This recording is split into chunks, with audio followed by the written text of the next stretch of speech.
Okay. Welcome. Thank you. Tonight we have the distinct pleasure of welcoming Douglas Crimp, who will be giving our keynote address for Dancing with the Art World. And his respondent, who will be conducting a conversation with him and with you, should you choose to participate with questions, is Mary Kelly. And I will introduce Mary Kelly first, so we'll go in reverse order, and then Ryan will introduce Douglas, and then Douglas will start. So Mary Kelly has contributed extensively to the discourse of feminism and postmodernism through her large-scale narrative installations and theoretical writing. Recent exhibitions include retrospectives at Moderna Museet in Stockholm, the Whitworth Art Gallery in Manchester, and the Center for Contemporary Art, Warsaw, as well as representation in the 2004 Whitney Biennial, the 2008 Biennale of Sydney, and Documenta 12. Her publications include Postpartum Document of 1983, Imaging Desire from 1996, Rereading Postpartum Document from 1999, and Dialogue, just published in 2011. She is Distinguished Professor and Head of the Interdisciplinary Studio Area in the Department of Art at UCLA. Douglas Crimp is a curator, critic, and the Fanny Knapp Allen Professor of Art History at the University of Rochester. Douglas's art criticism has been recognized with 2 Art Critics Fellowships from the National Endowment for the Arts and with the Frank Jewett Mather Award for Distinction on Art Criticism from the College Art Association. In addition to his work as an art critic, he has made significant contributions to cultural studies. His 1987 special issue of October on AIDS, reissued as the book AIDS, Cultural Analysis, Cultural Activism, is considered the seminal work on AIDS and cultural representation and a founding text of queer theory. Douglas is the author of On the Museum's Ruins, Melancholia and Moralism, Essays on AIDS and Queer Politics, and Our Kind of Movie, the films of Andy Warhol, published last year. Douglas has published essays on Merce Cunningham, Trisha Brown, and Yvonne Rainer in Art Forum and Grey Room, and contributed to the exhibition catalog for Danser sa vie at Centre Pompidou. He wrote the liner notes for the film we've just seen, and served as interlocutor for Deborah Hay and Sarah Mitchelson for Some Sweet Day at the Museum of Modern Art last year. It is my distinct honor to welcome Douglas Crimp this evening as our keynote speaker.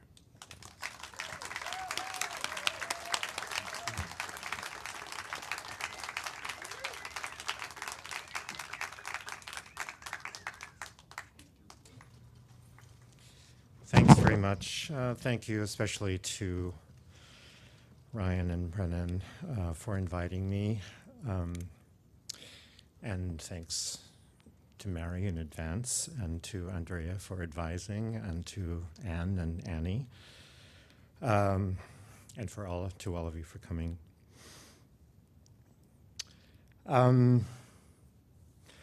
Often when the subject of the art world's current involvement with dance comes up, someone says, there has always been dance in museums.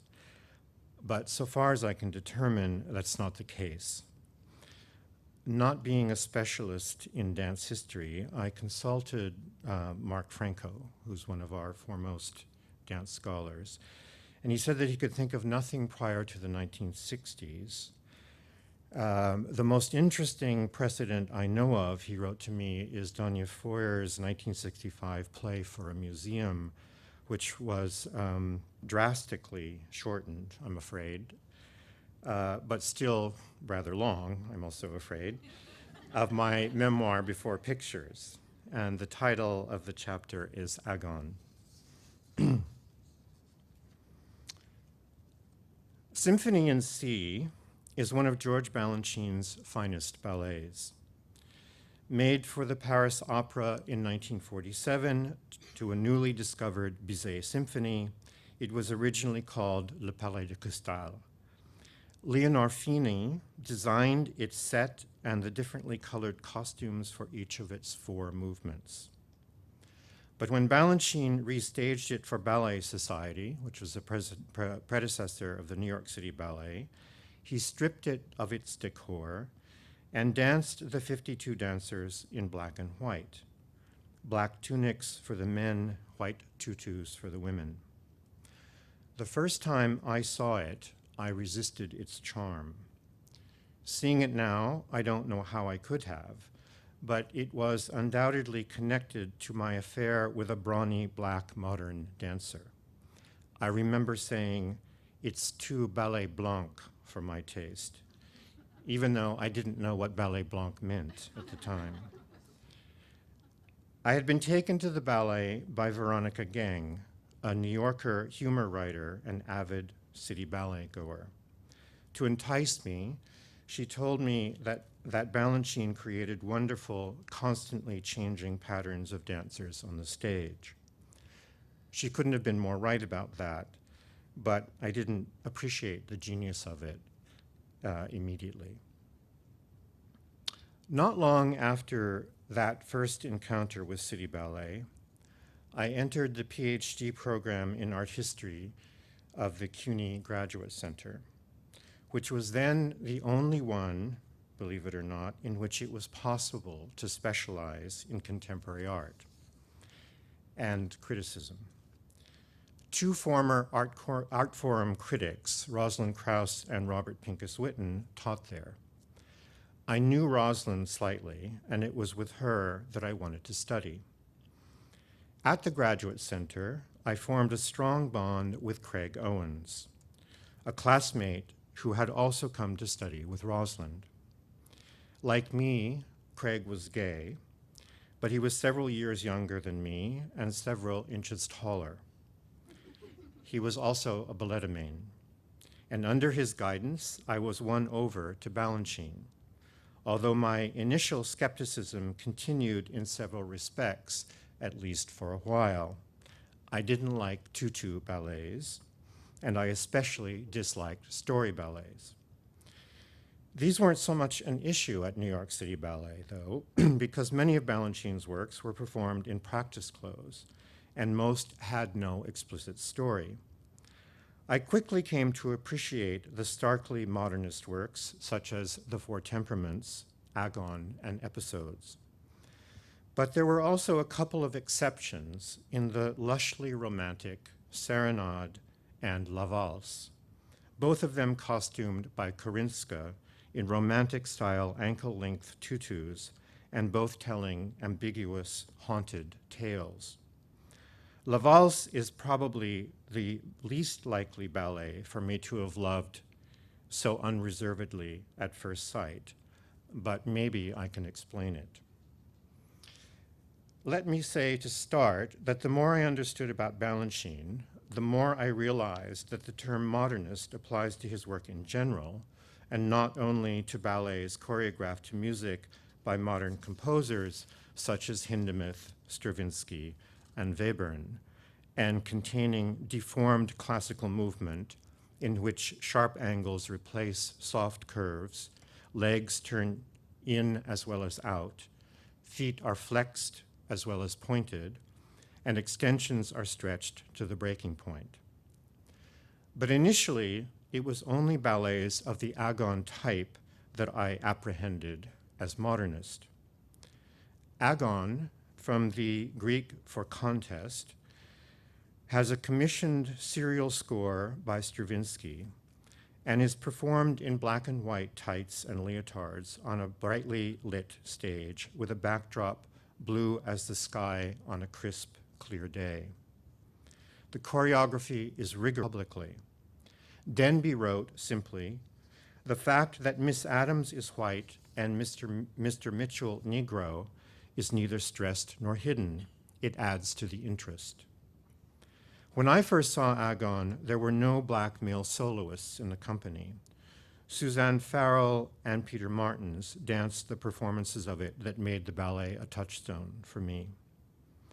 Soon thereafter, Mel Tomlinson, a black dancer from the Dance Theater of Harlem, the company founded by Mitchell, joined City Ballet and danced the role with Heather Watts. Wendy Whalen and Albert Evans formed a more recent celebrated interracial partnership in the pas de deux. If Craig was my ballet tutor, the medium for my understanding Balanchine was the choreographer's greatest ballerina, Suzanne Farrell. Unfortunately, I've cut a huge amount about Farrell out of this for time's sakes. I paid careful attention to her right from the start, no doubt because Craig was mad for her. He called her Suzanne. In fact, he called all the dancers by their first name. Patricia McBride was Patty, Peter Martin's Peter, and so forth.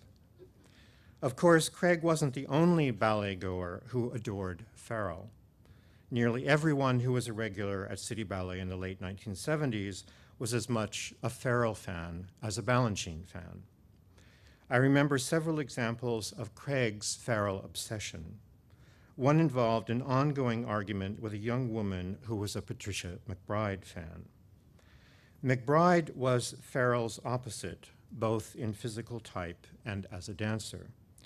Relatively short, with a large open face, she formed a celebrated partnership in the 1960s with Edward Villela in such ballets as Harlequinade and Rubies from Jules, and later with Mikhail Baryshnikov during his brief stint with City Ballet in 1978 and 79. Possessed of an all-American glamour, she has been described as, quote, not mysterious and grand, but the epitome of normal, which is probably why I didn't like her very much. Craig appreciated McBride's qualities, as is made plain in his first piece of published writing on Balanchine's Coppelia, a short essay on Balanchine's Coppelia, published in the gay monthly magazine, Christopher Street. But when McBride was cast in a role that Farrell also danced, he resented it, and he would assuage his disappointment by disparaging McBride at intermission to the McBride partisan, who was no match for Craig's intelligence, but every bit as loyal to McBride as Craig was to Farrell.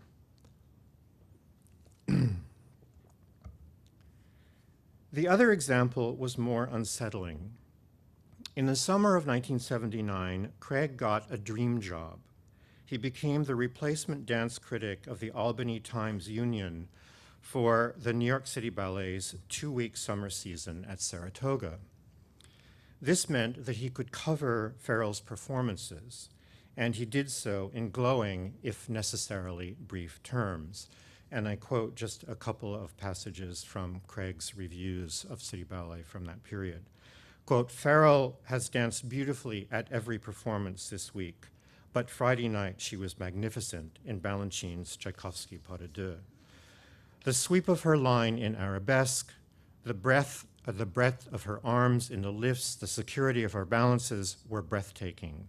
Farrell is the most generous dancer you are ever likely to see. She always gives you that extra flourish which separates sublime dancing from the nearly great. And another one, Farrell provided exactly what the score of Movements for Piano and Orchestra required. She surrendered to Stravinsky's jolting accents with an awesome vulnerability, yet was never deflected from the underlying rhythmic regularity. Like Stravinsky's music, which has been described as, quote, a ritual which attempts to overcome the coldness of the world, her demeanor revealed that more expression may reside in reticence than in those moments of exuberance in which emotion seems to overflow. As a critique of choreographer Trisha Brown's Son of Gone Fishin' for what he considered Brown's abandonment of her critical engagement with the proscenium, which had been such a pronounced feature of her first work for the conventional stage, Glacial Decoy. Quote, if Glacial Decoy, by acknowledging the frame, Glacial Decoy is on the upper left, made contact with the specific conditions of its performance, Son of Gone Fishin', entirely contained within the frame, ignores those conditions. Brown very quickly came back to her engagement with the frame. In Set and Reset, for example, and that's what you see on the right, dancers are held aloft and walked horizontally around the stage's side legs, made in this case of see-through mesh instead of the usual solid velour, which rendered the dancers' offstage behavior visible. Downtime on display, as Brown put it. Craig never returned to Brown's work in his criticism, which was tragically cut short by his death from AIDS in 1990. But in the meantime, he moved on to other issues, the most important and enduring of which was feminism. His essay, The Discourse of Others, Feminists and Postmodernism, written for the influential anthology of postmodern theory, The Anti-Aesthetic, was groundbreaking and remains to this day an essential text.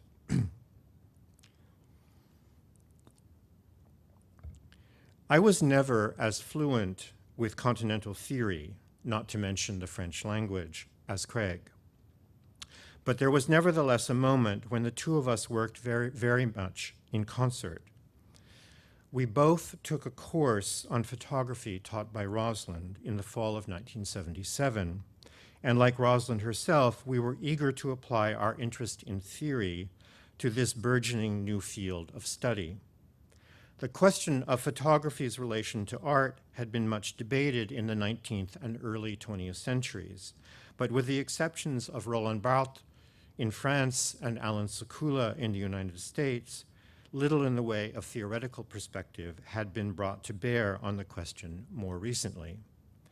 Nevertheless, the market for photographs was beginning its enormous expansion as private collectors and museums embraced the medium as never before.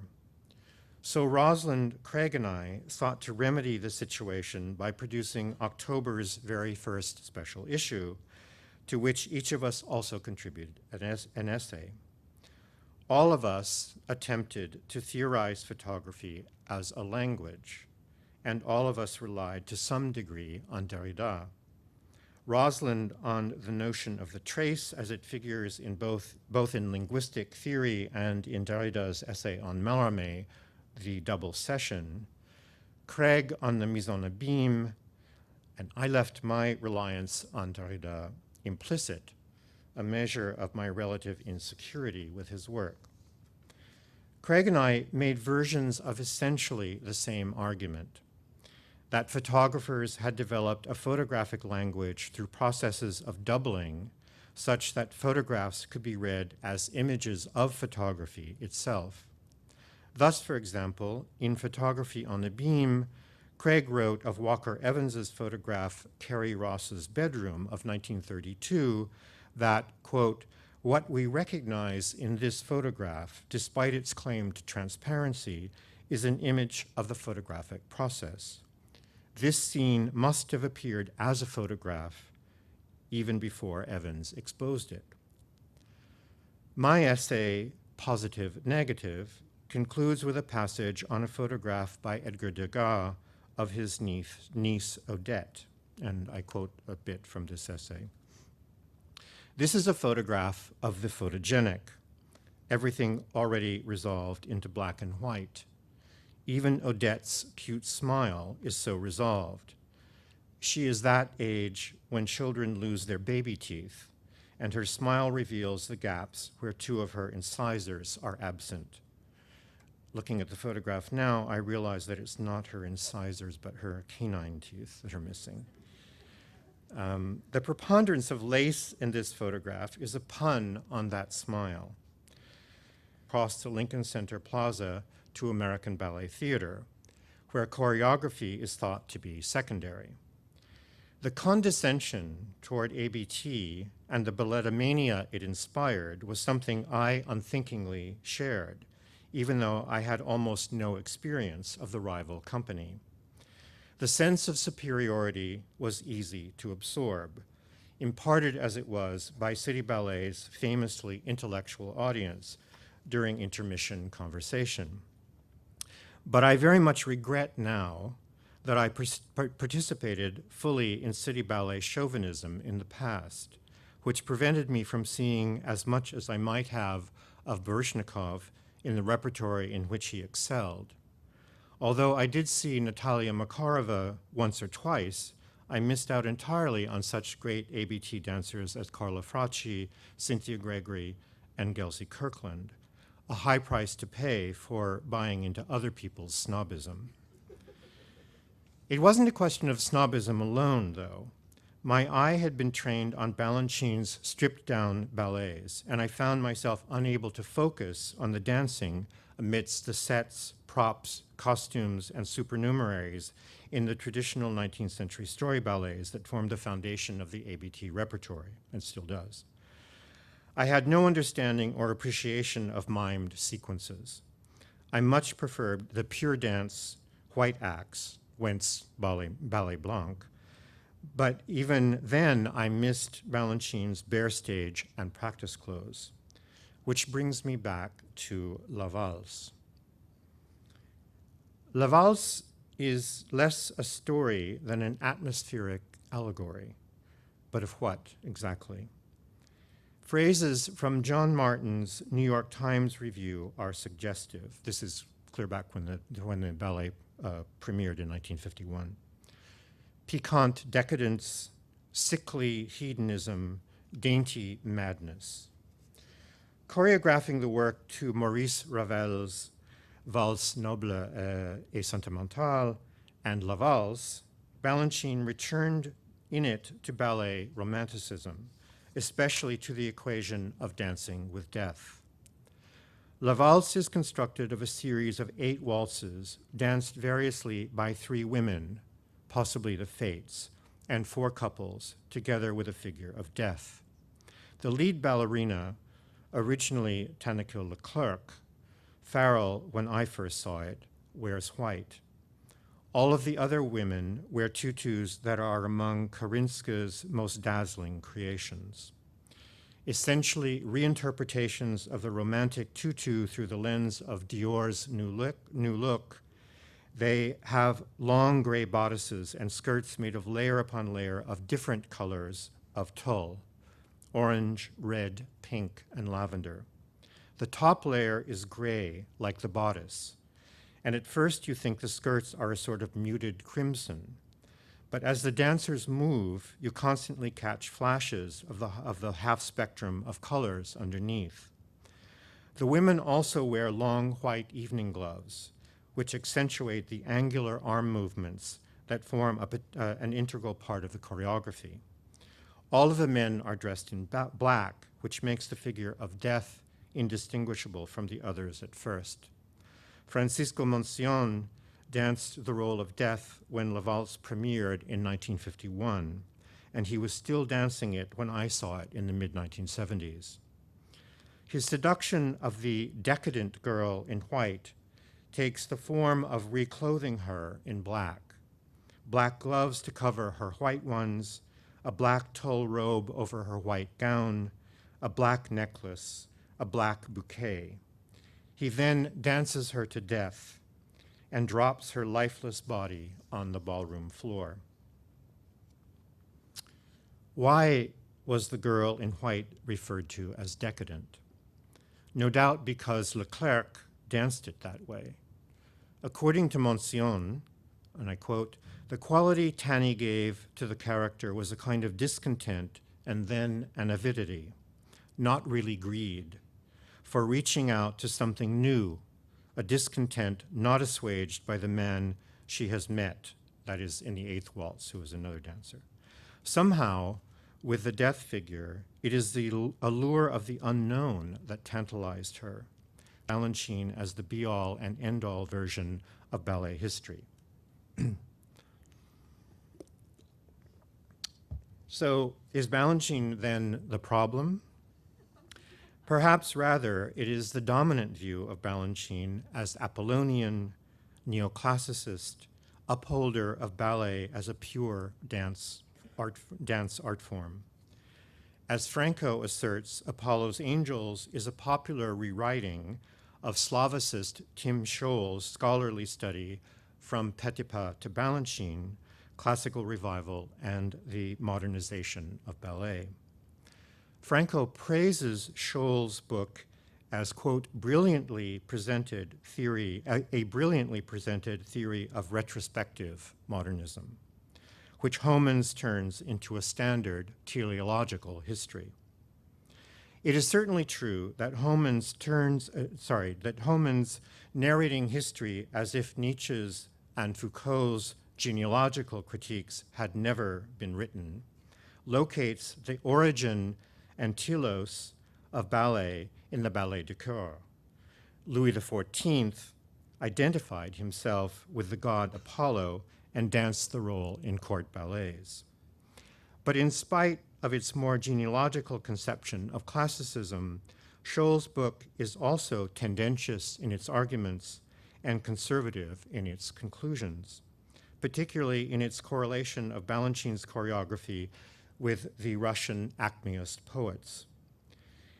His argument requires that the innovations of the Soviet avant-garde at the time of Balanchine's early choreographic endeavors in his young ballet in St. Petersburg and those of Diaghilev's Ballet Russe in Paris must be dead ends, developments that Balanchine's 1928 masterpiece choreographed to Stravinsky's Apollon Musagette transcended in its return to classicism.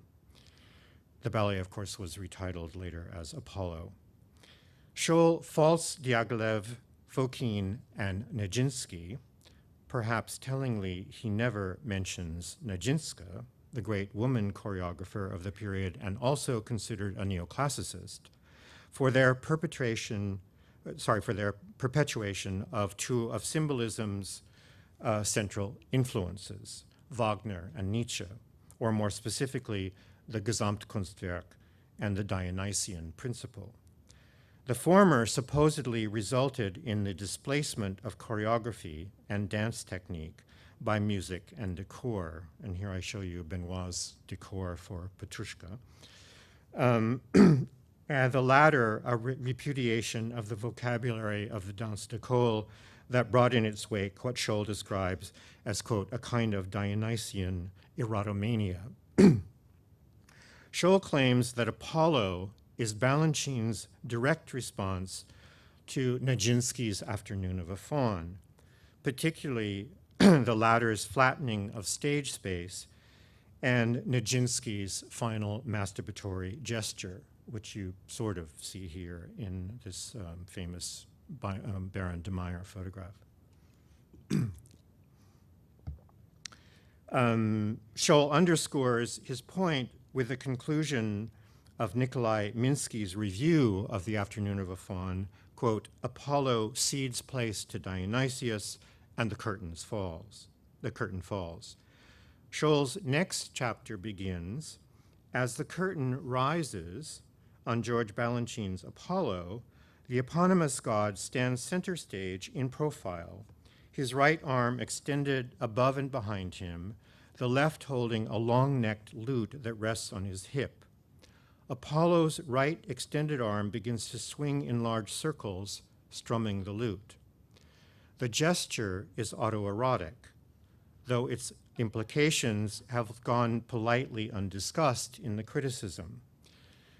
With his flattened pose and unseemly gesture, Balanchine's Apollo begins where Nijinsky's Faun left off, the supremely Dionysian act that concluded Nijinsky's work is a point of departure for Balanchine, whose choreography conveys in one terse gesture the wild, half-human quality of the youth who will acquire nobility through art. That nobility has everything to do with so laments that accounts for Balanchine's hold on us, or at least on Craig and me. While thinking back to my introduction to Balanchine's work through my friendship with Craig, and returning to our simultaneous encounter with post-structuralist theory, I pulled my copy of Derrida's Of Grammatology off the shelf and opened it to the title page. There, in my handwriting, was the following: fourth ring, AA, low numbers below 20. A note to myself dictated by Craig about which tickets to buy at the City Ballet box office. These are the seats Craig and I always sat in, the single row on the fourth ring side arms of the New York State Theater, as far back as possible away from the stage. They were inexpensive, which was essential since we went to the ballet 4 or 5 times a week. The seats weren't available by subscription, so the sooner we got to the box office right after tickets went on sale, the more likely we were to get our preferred seats, fourth ring, AA, 1 and 3, or 2 and 4. This means that my entire formative experience of Balanchine's ballets was from an oblique angle very high up. Many of Balanchine's works are best seen from the upper balconies of the theater, where the floor patterns and the resulting play of spatial volumes is more distinct, writes Scholl, for whom this architectonic quality is yet another of Balanchine's correspondences with Acmeism. For me, and I think I can say this for Craig, this obliqueness, this obliquity, is what allowed us to reframe Balanchine, to release him from the neoclassical purity that would cordon him off from our other interests at the time, foremost among them what came to be called postmodern theory. In trying to imagine what Craig might have made of the current conjunction of dance and theory and the art world's enthusiastic embrace of dance, I return to the Per Ergon. I suggested above, quoting detachment from the Per Ergon, that the lesson Craig drew from his engagement from Derrida was that we should attend to what aesthetic theory had heretofore excluded, the frame, which supposedly differentiates the intrinsic from the extrinsic in the work of art. Derrida asks, what if the question of aesthetics is not what is intrinsic or what extrinsic to the work of art, but rather the impossibility of distinguishing the two? What if we were to understand the frame not only as, quote, a detachable part, a separate part, but also a non-detachable part, a non-separate part, since it constitutes the articulation between the two others? Derrida riffs, of course, throughout the Per Ergon on Kant's intention that the critique of judgment bridge the gulf between the first two critiques, those of theoretical and practical reason. In other words, heeding Craig's call to turn our attention to the Per Ergon, among those aspects of the frame to which we need to attend are its instability, the impossibility of locating it, fixing its place with regard to art's inside and outside. How might this apply to Balanchine's ballets? According to dance historian Lynn Garafola, the strict hierarchies of the classical ballet under Petipa, quote, mirrored the hierarchy that governed all aspects of imperial life. Ranks determined the minimum or maximum number of dancers who could appear in a group. Choreographers could dance in groups of no more than 8. Second soloists in groups of no more than 4. First dancers in groups of no more than 2. The ballerina danced alone. Thus, hierarchy was built into the very substance of the choreography. It also went to the heart of the ballet's social message. The corps de ballet occupies the lowest level of the hierarchy. Jill Johnston, champion of certain photographs, image the processes of the photographic medium. And if the Per Ergon reveals that the question of aesthetics is not of what is intrinsic and what extrinsic to the work of art, but rather the impossibility of distinguishing between the two, then perhaps the imbrication of the modern in the postmodern and the postmodern in the modern was what we saw in Balanchine's ballets from the oblique angle of our fourth ring seats, double A 1 and 3, or 2 and 4. Thank you.